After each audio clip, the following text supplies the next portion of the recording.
In the death zone of Mount Everest, where the air holds barely enough oxygen to sustain human life, experienced climbers have reported phenomena that defy explanation. Equipment malfunctions in impossible ways. Compasses spin wildly. And sometimes the mountain itself seems to actively resist those who dare to challenge its summit. Before we begin our investigation, subscribe for more unsolved cases. It was May 10th, 1996, in the early hours before dawn, when Scott Fischer began his final ascent toward the summit of Mount Everest. The American guide, a man whose reputation for conquering the world's most dangerous peaks had made him legendary among mountaineers, led his Mountain Madness expedition up the treacherous southeast ridge. At 40 years old, Fischer possessed the kind of raw determination that had carried him through countless expeditions across the globe's most unforgiving terrain. The weather conditions that morning appeared deceptively favorable. Satellite imagery showed a narrow window of opportunity, with winds expected to remain manageable until late afternoon. Fischer's team, composed of experienced climbers and paying clients, had spent weeks acclimatizing to the brutal conditions at base camp. Every piece of equipment had been checked and rechecked. Every contingency had been planned for. Yet the mountain held secrets that no amount of preparation could anticipate.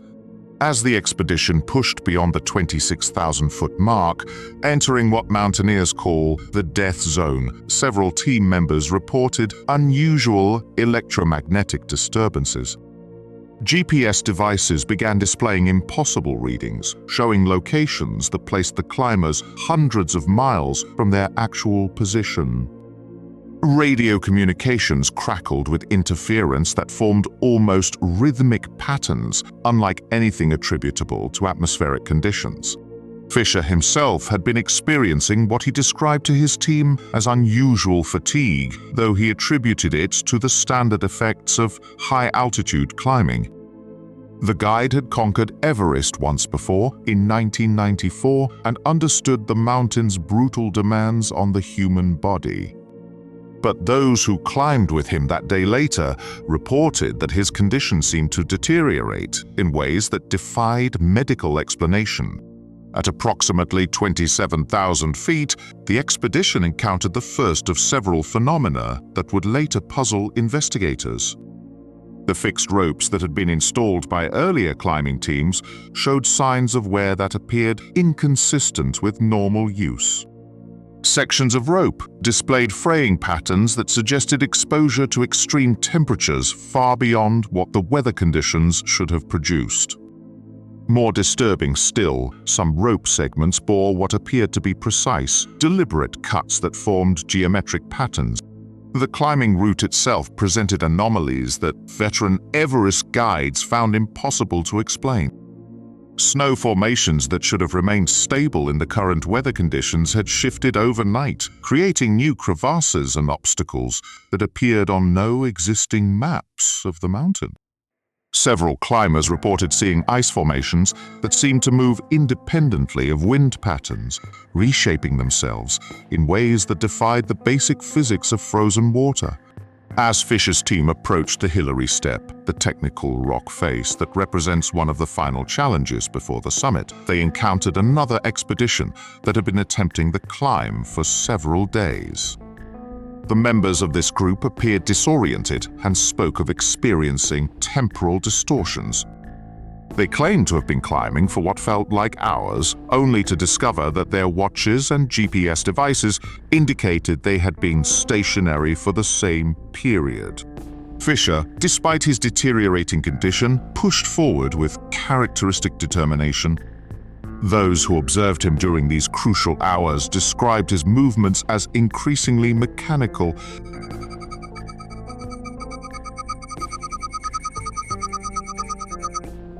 His breathing apparatus registered normal oxygen flow, yet he displayed symptoms consistent with severe hypoxia. The most disturbing reports came from team members who witnessed Fischer's final hours on the mountain. Several climbers described seeing him engaged in what appeared to be conversations with individuals who were not visible to other observers. These one-sided exchanges occurred at regular intervals and seemed to follow a pattern that suggested Fischer was receiving specific instructions or guidance from an unseen source. Weather conditions began to deteriorate rapidly as the day progressed, with wind speeds increasing far beyond what meteorological forecasts had predicted. The storm that eventually trapped multiple expeditions on the mountain's upper reaches developed with an intensity and speed that veteran climbers found unprecedented. Barometric pressure readings taken during the storm showed fluctuations that atmospheric scientists later described as physically impossible under normal conditions. Fischer's exact location during his final hours remains a subject of intense speculation. Radio contact with the guide was lost at approximately 27,500 feet, yet his body was later discovered at an elevation that placed him several hundred feet lower than his last confirmed position. The terrain between these 2 points showed no evidence of a fall or slide that could account for the discrepancy. When rescue teams eventually reached Fischer's position, they found him in a state that defied standard explanations for high-altitude death. His equipment remained fully functional, with oxygen supplies that should have sustained him for several additional hours. His protective gear showed no signs of damage from the storm conditions that had claimed other climbers. Most puzzling of all, his body position suggested that he had simply stopped moving and remained in place, as though he had chosen to rest in a location that offered no shelter from the mountain's fury. The rescue team's equipment began malfunctioning as they approached Fischer's location. Cameras produced images that showed the surrounding terrain in impossible detail, revealing geological features that did not match the actual landscape. Some photographs captured what appeared to be structures built into the mountain's face, though no such constructions existed when viewed with the naked eye. Recovery efforts revealed additional anomalies that investigators have never satisfactorily explained.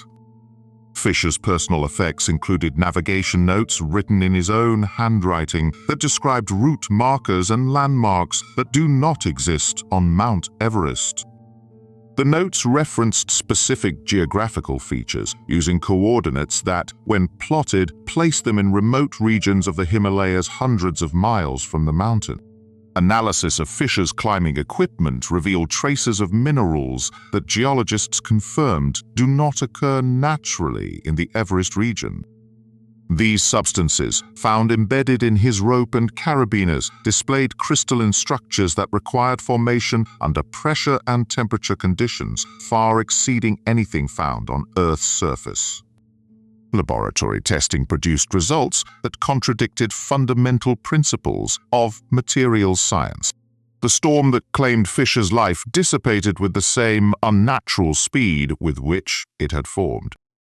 Weather monitoring stations throughout the region recorded the event as a localized phenomenon that defied standard meteorological patterns.